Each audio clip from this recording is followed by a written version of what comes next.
may hindi kayo alam. Pero ngayon, ipapaalam ko sa inyo. Alam nyo ba, nung nakaraang third grading period, ay ipinatawag kami ni Majay ng teacher ni PJ. Nagbabaan kasi ang grade si PJ. At dahil hindi ako nakapagpigil, may nabitawan akong salita sa anak ko na alam kong hindi maganda. Kahit in English ko pa. PJ, ang loser naman ng grades mo.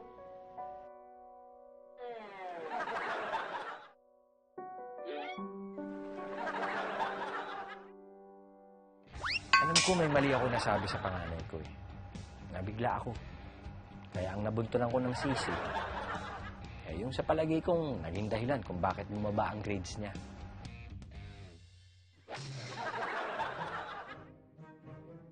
Dahil sa di sinasadyang nasabi ko kay PJ na ang loser ng grades niya, ayun, yun ang nakakatuwang ipambuska sa kanya ng mga asungot sa bahay.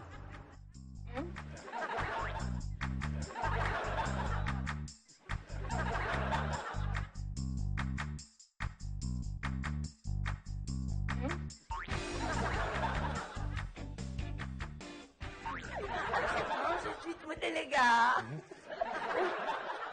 PJ, alam mo, balak ko may binili kami ni Baby Delo, candy, puro letters. Ito, oh. Ay. L pala to, akala ko J.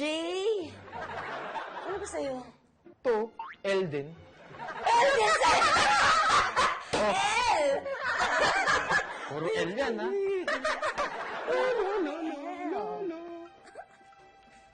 Mami, bakit mo nila tinutuso ng L?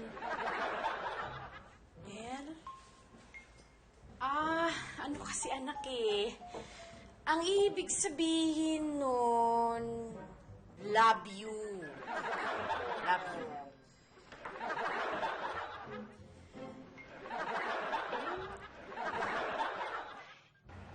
Tapos na yun.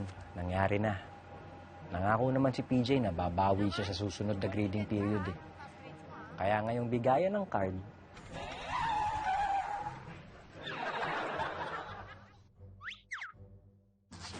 Ginaw, sobrang lakas ng aircon nito.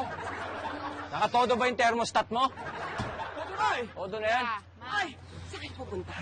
Magpapaklearance lang po si PJ sa school, kaya kukunin namin yung report card niya. I'm sure. Ang tataas ng grade ng pamangkin ko, Tol. Oo, puro palakol yan. Abnormal ka talaga. Mataas ba yun? Mataas na yun! Ako nga, dati, pinakamataas kong grade. 72. Doon to si Ermat no, tari. 72. 72. At bad. Tingin ka dito. Oo, ma. Ay. Bigla akong kinabahan sa biro ni Bayaw ah.